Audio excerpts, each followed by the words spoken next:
This is Dan McCarthy, and you're listening to the Check-In Podcast.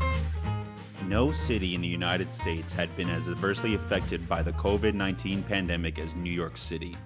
I say that in full disclosure as a resident of the city and someone who very much loves all 5 boroughs that make up the city's limits. Since March 2020, since the start of the pandemic, the city has been beaten down. Visitors' numbers plunged, residents fled the city, and massive blocks of corporate office space have gone empty, with work from home silencing streets and avenues across Manhattan. To give you a sense of just how things felt here the last year, here's how some of the local and national papers put it in their headlines. The New York Times in April 2020. I don't think the New York that we left will be back for some time. USA Today shortly after. Get me out of here. Americans flee crowded cities amid COVID-19. The New York Post on August 17th, 2020. New York City is dead forever. The New York Times on September 1st, 2020. Is New York City over?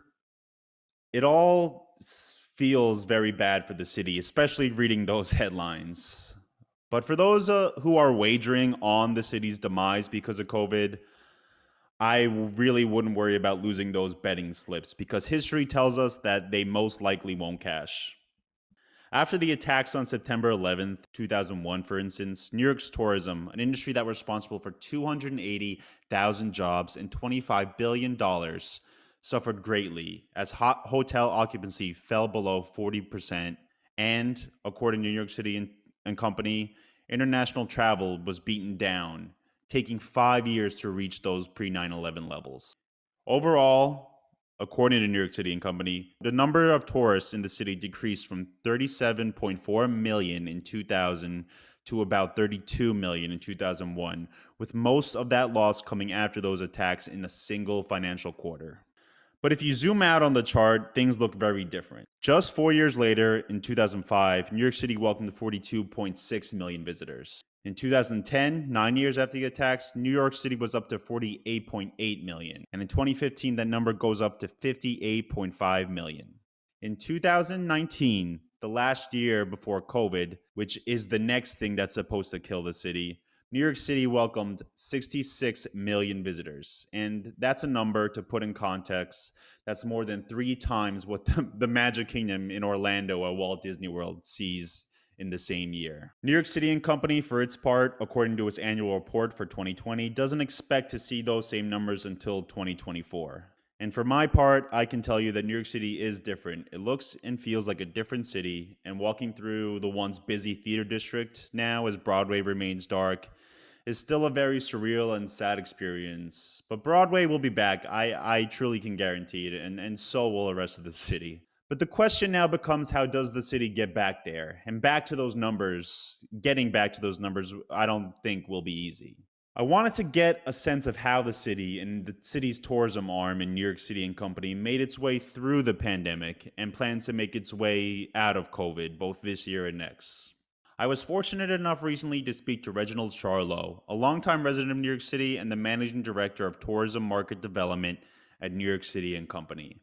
I wanted to ask Reginald how tourism in the city is looking now and what are the plans for New York City and Company going forward. I also wanted to ask him about why he thinks New York City is, in his words, the greatest city in the world, and what his plans would be if he was tasked with being a tour guide for his visiting family and friends one weekend. Reginald also has a great tidbit about how he ended up at New York City and Company, a short anecdote that gives you a sense of the kind of ambition that drives the people at the company, the kind of ambition that you would trust with the massive task of rebuilding the city's tourism. I want to thank you all for listening, and I want to thank Reginald for joining me for this conversation. So, let's check in with Reginald. Well, it was nice to meet you, and thank you so much for joining me today. No, absolutely pleasure to meet you we were able to work this out and get to be able to connect today. And so, are you guys back in the office yet at with New York City and Company? Oh no, not yet. No, we're still working from home. There's talk of potentially considering going back as a soft opening, maybe in the fall at some point in time, but nothing as of yet. well, we'll see, I guess, what happens with the city, but I think I sort of gauged everyone with that question to figure out where everyone is right now. But yeah, but I have some questions about the city, and I want to know about you too, though. Sure. I tried to connect with you on LinkedIn, so I saw a little bit of your background. I know you've been in the travel industry for a long time, but I'm curious, how'd you end up in the position you are now, and how'd you end up in New York? Was this always sort of home for you? That's a very good question, Daniel. How much time do we have again? I'm just We kidding. Just have kidding. about, Just yeah, teasing. Just yeah. teasing. Just teasing. No. Yeah. So no, I've been with NYC Company now. It's going to be in July, 13 years.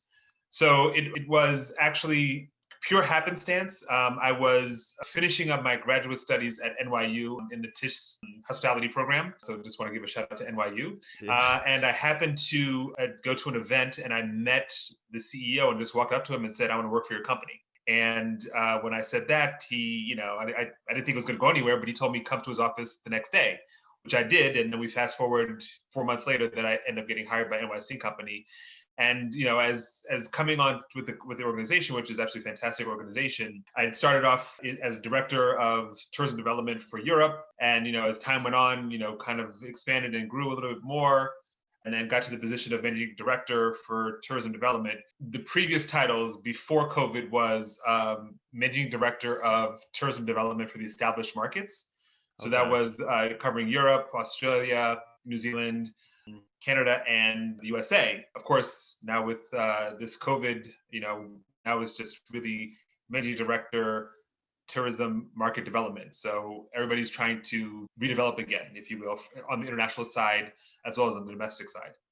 Okay. And so for my research, just by looking on your LinkedIn, you joined New York City and Company a few months before 2008, the big market crash. And Mhm. just because this is the conversation I've had with people in the industry over the last 12 Yes. months, just because that seems like the last big memorable event for the industry. I'm curious what that was like. Did that have a huge impact on the city and on how your role and your company's role in the tourism with the city was going during that time? It was. I mean, it was because I think it's similar to what's happening now. It was very swift. It wasn't Yeah. a kind of a 3 month process to take place. It literally happened overnight. And so with that, it was just preparing ourselves to make sure that I was doing what I needed to do to make sure to engage with the various markets that I'd worked with, to let them know that we were still open for business. Things were still functioning. I guess if you want to look at it, it's kind of odd to say the advantage of the plus side is that it took Europe a couple of months to get Okay. to where we were. So that was the plus side. So it was kind of, getting ready, kind of letting them know, come to New York City, experience New York City now, come to New York City as much as you can, and then get them ready. And months later, probably like 6 months, 6 to 8 months later, that they started to feel the impacts also. So they were already planning to come to New York City, getting information out there to them about what's happening in New York City. Things were still open, things were functioning.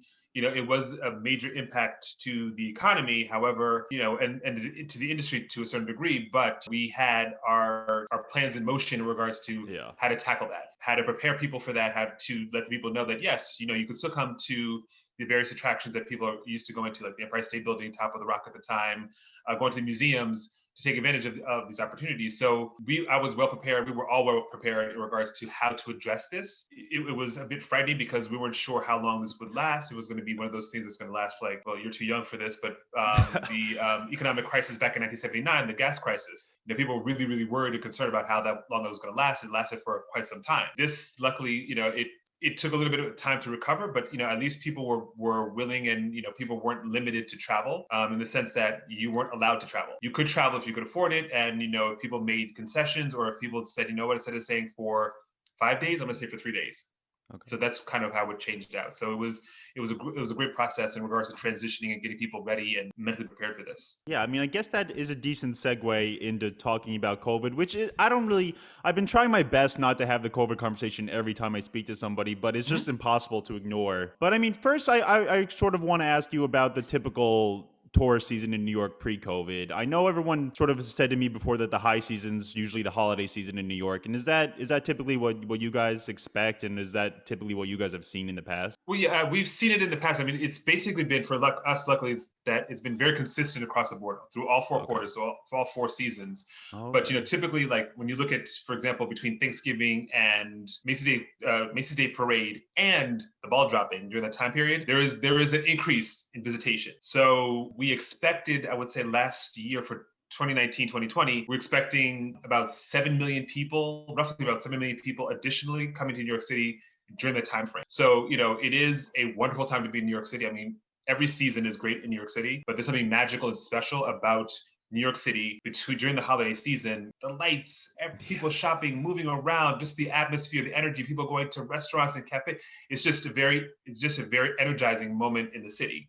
And we did find that people tend to kind of come during that time period, which is absolutely fantastic.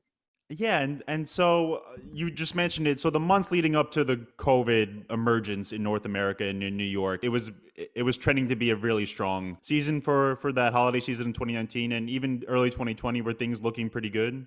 Yes, they were looking very good. I mean, we were, in 2019, we were once again on track for our 10th consecutive year of numbers visitation to New York City. So we're guesstimating at 66 million, almost at 67 million visitors to New York City for the 2019 year, and things are looking quite wonderful. Once again, it's the time of year people are coming to New York City. We were forecasting, predicting that 2020 was going to be quite strong as well. And then, as we all know, on that fateful day on March 13th, Friday the 13th, ironically enough, that everything came to a standstill. Yeah, I mean, and I know we're only, I mean, we're a little more than 12 months outside of there now as I look at the calendar. How has COVID, I know there's been a ton of headlines about New York City over the last 12 months, and I'm in North Brooklyn. I live in Greenpoint, so I've been fully aware of all the headlines from all the newspapers, the metro newspapers and everything. But I'm curious, how have you guys measured the impact COVID has had on tourism in New York City, and how has it progressed over the last year? Well, it's good to know that I'm talking to a fellow Brooklynite because I'm in South Brooklyn in Cobble Hill.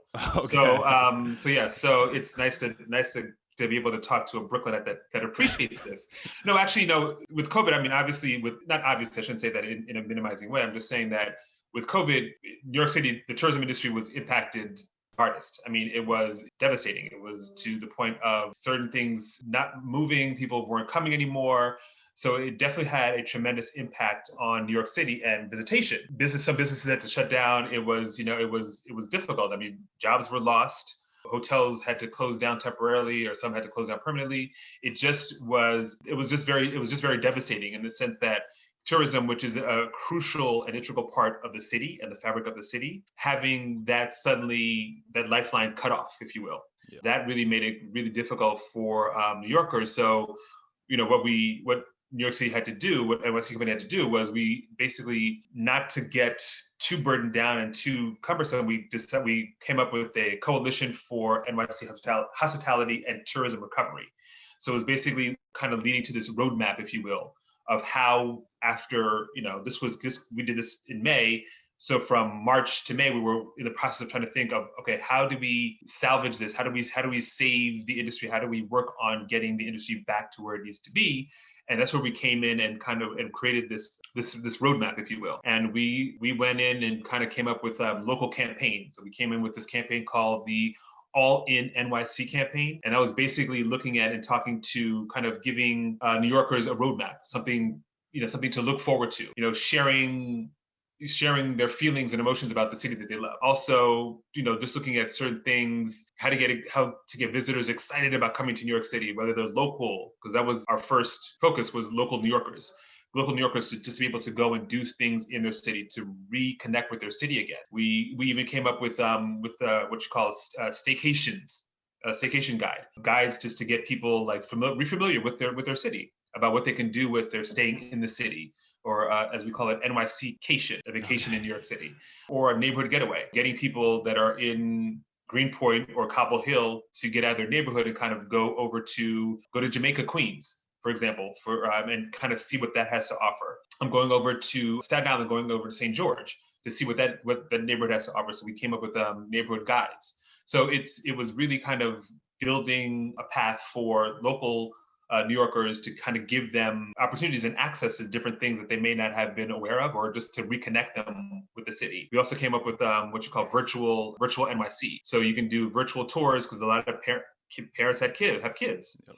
And with the kids, they need something to do. So we came up with virtual tours of cultural institutions, of museums, and certain attractions that were really useful and beneficial for parents and kids to take advantage of, and kind of be able to use that. So there were a lot of things that NYC Company had done, and to try to get people re-energized about the city, kind of think about New York City as the greatest city in the world, and to visit the greatest city in the world, and be a visitor in your own city. And that was key things that we were trying to do, and kind of pushed out, and it's grown, and it's grown now to where not only locals are taking advantage of this, but also when we look at the drive market, so the regional, so the tri-state is looking at reconnecting with New York City. Yeah, and I have to say I've definitely tried to get out of my, I guess I would call it a comfort zone, and try to get out of Greenpoint as much as possible. Especially this summer was a strange summer in New York. It did provide opportunities, I guess, to get to other neighborhoods and to see things that I wouldn't have typically thought to have seen on a usual year, I guess. So I mean, I hope I've taken advantage of that. And yeah, so I mean, how successful has it been? Has the campaign been? And have you seen any trends in tourism over the past few months, I guess, since New Year's? Have you seen a pickup in people outside of the drive market coming, or are you guys still seeing mostly drive market and locals sort of exploring the city? Well, I would say it has gone very well. It's been quite successful in the sense that, like I said before, so when we talked to some of our members, they were telling us that, they've seen an uptick in visitation because of certain programs that we put together. The Neighborhood Getaway, for example, the staycation guides. So that has worked to the advantage of the tourism industry. Getting people to go to restaurants, because restaurants are open. Outdoor dining, I should say, which is a permanent fixture, has helped certain restaurants. Some restaurants have not been able to do so well, but the intention is that we're trying to get people to reconnect with these restaurants. And now, of course, with all the changes that the governor has made in regards to, just a couple of weeks ago, he's allowing indoor dining at 50%. What's gonna really be key is also, the whole notion of also pushing the fact of safety is important. So pushing that notion out there, putting that message out there, because we do have a Stay Well pledge, which is basically a pledge that basically says that we're, as businesses in New York City, we are here to follow the CDC guidelines, make sure that everything is clean and safe, and for people to come into our place of business to feel comfortable. And that's any business in New York City, whether it's going to be the mainstays of going to the Empire State Building or the Top of the Rock or MoMA, but also going into our various communities, our BIPOC communities, to be able to, to kind of engage with them and kind of go into their smaller business to kind of help support smaller businesses. This has really been the key, and it's been advantageous. And now I think the cat's meow of how this is now expanding is the fact that the governor has now said, come April 1st, that domestic travelers, so people from California, from Michigan, from Florida, from Texas, from other states, no longer have to quarantine before arriving into New York City. So this is, with that announcement, that's going to be really good for New York City. It's going to now not only give the locals the experience of the tri-state drive market, the experience of it reconnecting with New York City, but it's also giving those individuals who are living in Chicago or in Los Angeles who want to come to New York City. You can come now. You don't have to spend 10 days quarantined in a hotel. You can actually now come to New York City without having to worry about that, and be able to explore and experience or reconnect, if you've been to New York City before, with New York City. Yeah, and one thing I wanted to pick up on, you mentioned the outdoor dining, and I know from what I've read is that some restaurants in the city, in some neighborhoods, and I think the neighborhood I read about was the East Village, they were never able to put tables outside or provide guests the opportunity to eat outside, and COVID sort of changed that and relaxed those laws. And along those lines, I'm curious, are there any other changes that came about because of the pandemic that you think will have a positive impact on New York City tourism going forward, whether it's the short term or the long term?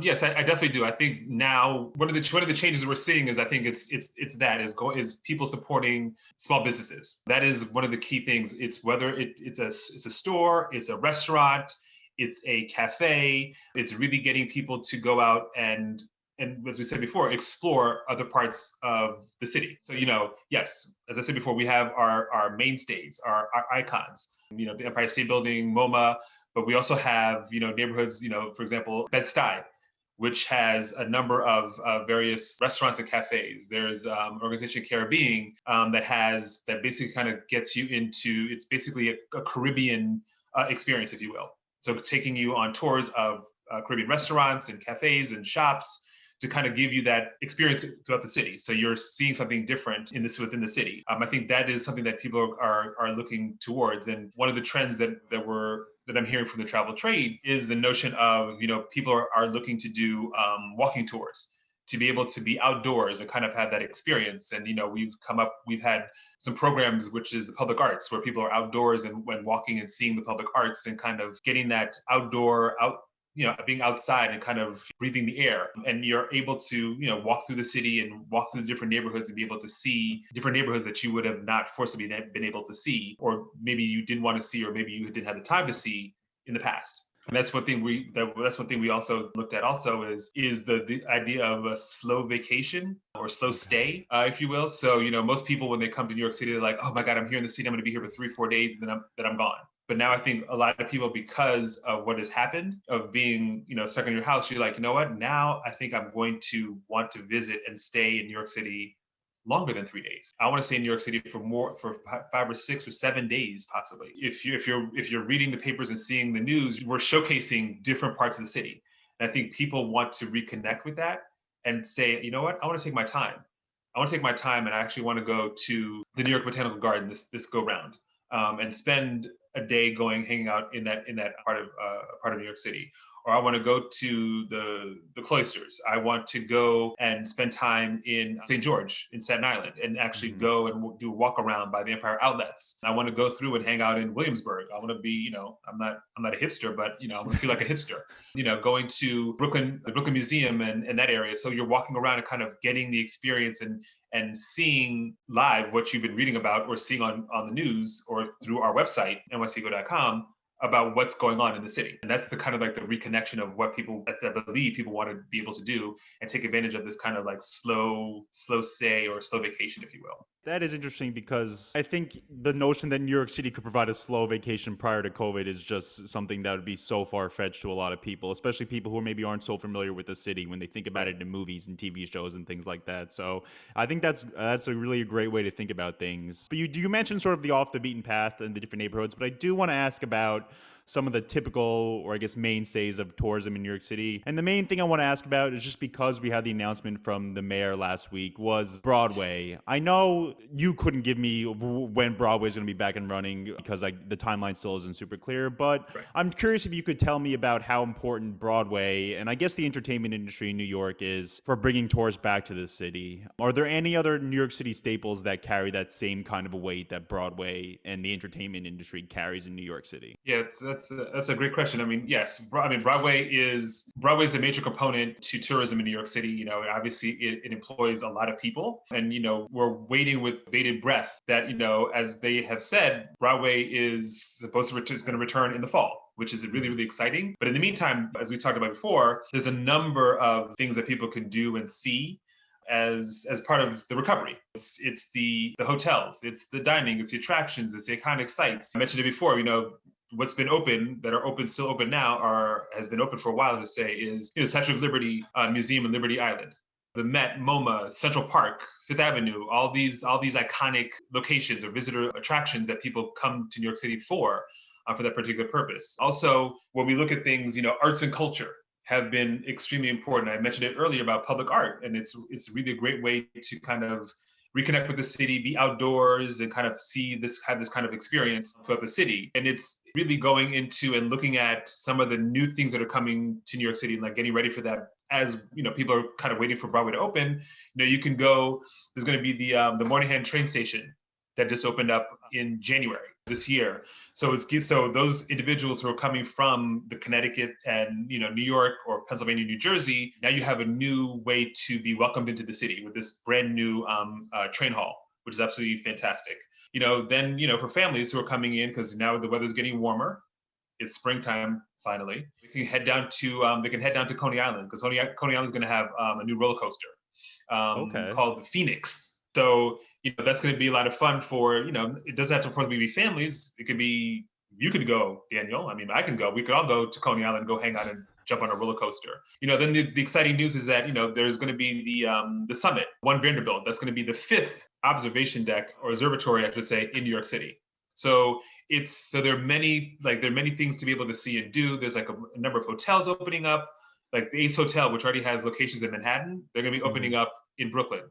The Aman properties, which is really the Aman hotels are very big in Asia Pacific, but now they're opening up in New York City. So that's going to add to a new way to have another stay in New York City. Other hotels are going to have the first in New York City is going to be the Virgin Hotel, as well as the Margaritaville Resort. Yeah, I saw the headlines about the new Times Square Margaritaville, and there's gonna be some pretty spectacular things there. I from what I've read. Oh yes, it's going to be fun. That's going to be a fun hotel. So it's, as you can see, it's Broadway, but there are things that are surrounding the Broadway area that people can go visit and do, the various attractions, the hotels. But then of course, it's also dispersing visitors to go and explore more. So you can take advantage of many other things on the dining side and on the cultural side, on the walks throughout the city, walking tours throughout the city. I mean, it's absolutely a good opportunity for you to do that as we wait for Broadway to open to kind of make it all encompassing for New York City. Yeah, and you mentioned One Vanderbilt being the 5th observation deck, and I'm curious because I got to experience the Edge at Hudson Yards in February. Yes. I'm curious if you have a favorite. I know you probably don't want to play favorites with New York City, but if you have a favorite observation deck and one that you would highly recommend to anybody. Oh, Daniel, are you trying to get me in trouble? No, it's you know what I don't want to sound cliche either, and not give you a proper answer, but I think all of them are my favorites because each of them are unique. The uniqueness of, for example, Top of the Rock. Top of the Rock is the vantage point that it offers. You can take a photo, you can see the city from that vantage point, and you can see the city you can see Central Park from that location, and you can look down onto Empire, you can look at Empire State Building. Now, you can't take a picture of the Empire State Building from the Empire State Building, so Top of the Rock gives you that advantage. And you go down, you travel down to the Empire State Building, which is the first. It's the alpha, it's the one that everybody goes to for that classic view of New York City from that vantage point. Just be able to see the city from that vantage point. I mean, there's no other view that you can imagine because it is the first view in New York City from the Empire State Building. Then if you travel over to the west side and you go to the top of the Edge has a completely different vantage point. So now you're looking more so at the city from west to east.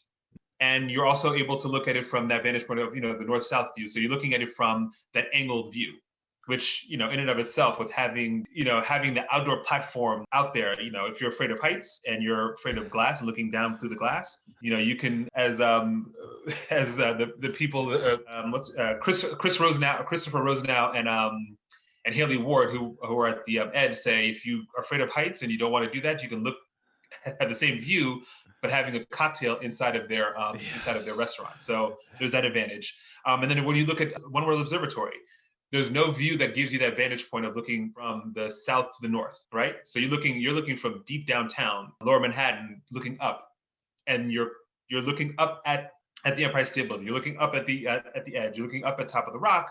And then you're going to be looking up soon at the summit of One Vanderbilt. Your view of looking at the Statue of Liberty is so much easier because the Statue of Liberty is just right there. So the views that you have are going to be very, very different. And then when you get to the summit, One Vanderbilt, which I was able to have a sneak peek this past summer. I was masked up. Believe me, I was very safe. We were all very safe. We were very mindful of that. I had a sneak peek of that, and that view. That one blows your mind because of the sense that you are that close and you could actually almost feel like you could touch the Chrysler Building because it's that close to it. But then you're looking at the city from an east to a west vantage point. So all that to say is even though they're all different observation decks and observatories, they're different and unique, but they're in New York City. So that makes it even more special. And the vantage points that you get looking east from the summit looking onto Brooklyn, looking onto your apartment in Brooklyn, in Queens also, is that much closer. So you could just feel like you could touch Queens and say, hey, look, I'm in Queens. So they all have uniqueness and special features that, that makes it unique, which is why we love New York City. Yeah, I had a feeling you weren't going to play a favorite on the question, but it was nice. It's nice to hear their perspective because you do see all. Just like for me being in the city for the past year, it has. I mean, it has seemed to be improving since those first couple months, and seeing things open like One Vanderbilt very much dispels what I hear people say on social media and stuff about how New York City is dead. That seemed to be the big thing in those first few months.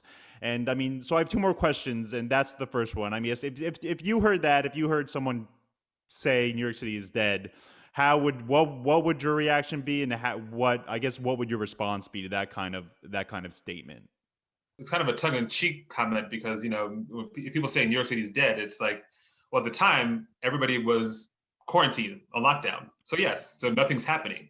But clearly, people who make who've made those comments, it's almost to the point of, have you been outside? Have you walked around the city? Have Yeah. you tried to go to MoMA? Have you tried to go to the Met? Have you tried to go to different museums or restaurants to go see and walk around the city? There is life in the city.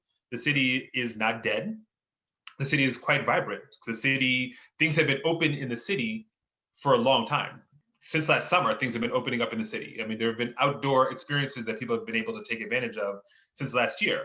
So it's one of those things where everybody's been stuck to their computers or their phones or whatever have you. But it's to the point of, get outside, get away from your computer, put it down for a moment, put your phone down, and actually go outside and walk and take advantage of what the city has to offer. And then you'll realize and see that the city is not dead.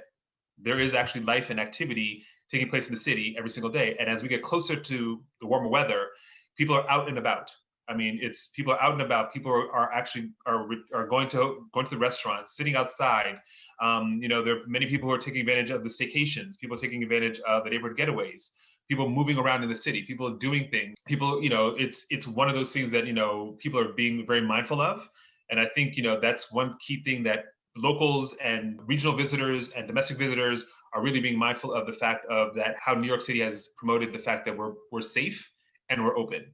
And I think with those two combinations, that's going to bring people back to the city, to see the city as it was, and to see how the city has renewed itself, as New York City always does. Everybody always thinks, everybody counts New York City out, but New York City has always recovered very quickly, because everybody knows New York City is, and I'll be cocky and arrogant and say, New York City is the greatest city in the world. Yeah, and I wouldn't worry about being cocky and arrogant because I think that's what most people who live in New York City would say. And I think it's a part of the reason what makes New York City so special is because of the amount of pride in its residents. And it is great to hear you say that. And so my last question, and then I promise to let you go. It's another personal question, but it's just because I know people will be planning vacations this summer, and especially a lot of the travel agents who are probably listening to this might want to start marketing these kind of trips to their clients. And if you had friends or family coming to the city for a weekend this summer, and they wanted you to sort of show them around the city, or you to show them a part of the city maybe they haven't seen before, what would your plan be? Or if that's too big of a question, I mean, what would some of the highlights be of your tour of New York City? Well, the first thing I would say to all the wonderful travel agents who are selling New York City, so thank you all very much for that, is you don't want to stay in New York City for a weekend. You want to stay in New York City for a little bit longer. You want to do the slow stay, the slow vacation. So you may want to consider doing 4 or 5 days. And when you do that, it is going to be the combination of exploring different parts of the city. So on day one, because you have to really be mindful of not exhausting yourself. And I think that's one of the things that people have done in the past. But to your point, to your question, I would start off first with, on the first day of doing the iconic, doing the MoMA, the Met, the Empire State Building, the American Museum of Natural History, walking down Broadway, just to be able to kind of get the energy, walking through Times Square to get that energy. Then I would kind of work my way down to Lower Manhattan to kind of get the Lower Manhattan downtown feel, walking past the One World Observatory, walking past the Museum of the American Indian, walking down past the Seaport District, and going to a bit of shopping at Brookfield Place. And then on the next day, you make your way across the river, which crossing the river, as you know, Daniel, is not It doesn't require a passport. It takes a few minutes to get across the river to go to Brooklyn or to Queens. And if you're going to Brooklyn, it is the exploration of downtown Brooklyn and exploring some of the different, going to, for example, Brooklyn Bridge Park to have that outdoor experience, to be able to go kayaking through Brooklyn Bridge Park, and taking a stroll through downtown Brooklyn, and then making your way down to the Brooklyn Museum and the Brooklyn Botanical Garden, which once again, the Botanical Garden is outdoor. And then actually going to, which is not that far from it, is going to have an experience in Bed-Stuy to go see and support, small businesses, small BIPOC businesses in Bed-Stuy, to have an experience there. Caribbean, as I mentioned to you before, is a great organization to be able to, or member of ours, to be able to go and experience some of the cuisine and the shopping and life in Bed-Stuy. Take advantage and go to the Navy Yard and go to turnstile tours and take a tour of this area and kind of get yourself reacclimated with this Navy Yard area and all of the different partners that they have that kind of make the area unique, from food and from dining, having those kind of experiences also. And then you make your way up to Long Island City in Queens. And there are a number of hotels that are in the area for you to stay in. You go visit the Museum of the Moving Image, which actually is quite fantastic. I don't know if you've ever been there before, but it's actually quite a fantastic museum, which is next to Kaufman Studios, where Sesame Street is shot. So it's a really interesting experience because you get to see how TV and film are made, and it's very interactive. It's good for adults and kids. It's a really great way. Then you could go to Socrates Park and kind of have that outdoor experience. So within those 5 days, you're going through 5 different neighborhoods and having 5 different experiences. And then of course, if you're making your way to the Bronx and going to visiting the New York Botanical Garden, and visiting the Bronx Zoo, and then making a pit stop at the Bronx Beer Hall. And you can, put your feet up and have a nice little beer. If you have kids, obviously you're going to have lemonade. You're going to give them lemonade, obviously, but it's an experience. So you can definitely get a chance to see what the Bronx is like and see and live the Bronx experience, as opposed to seeing what's on TV. You actually live it and breathe it, and you can see that the Bronx is very, very active. People are out and about, moving around. And then if you have the time to, because you can now, you can go pop in and go see the Yankees play. And then you make your way south. So you can basically hit all 5 boroughs in 5 days. So you can take one borough, one neighborhood at a time. And on the 5th day, your final day, you hit Staten Island. You go visit St. George. You go to the Empire Outlets. You go to a number of the food halls in that area. You go to Snug Harbor Cultural Center in Staten Island. So you're getting yourself a full-on experience. And as I said before, the slow vacation, the slow stay is the way to go when you need to reinvent or reimagine or reintroduce yourself to New York City after not having been to New York City possibly in a year or more for those travel agents and for their clients. I think we're going to get a lot of people reintroducing themselves to New York City. And it was great to hear your perspective. One thing I do want to point out is if you're going to see a baseball game, there's a stadium in Queens. I would go to that one if I was people coming into the... Trust me, I understand. And I'm not supposed to show favorites, but I'm going to show favorites to that team in Queens. The Mets. Okay. That's good to hear. I know half my colleagues are going to be like, how could you? You're supposed to be a Yankees fan. I'm like, well, there are those moments. There are those moments. Well, thank you for taking the time to talk to me today. And it was really great to hear your perspective. And for someone working inside of sort of the organization that has a not responsibility, but has a duty to see New York City's recovery through tourism. And it is great to hear your perspective. I learned a lot, even though I live here too. So thank you so much. You're very welcome. Thank you very much for having me. And I thank once again all of your listeners for selling New York and having sold New York and will be selling New York. We welcome you all back to New York City as soon as possible. Well, hopefully I'll maybe see you in South Brooklyn one day, yes. Or I'll connect with you. Hopefully if things are in person as the calendar keeps turning and that becomes a possibility.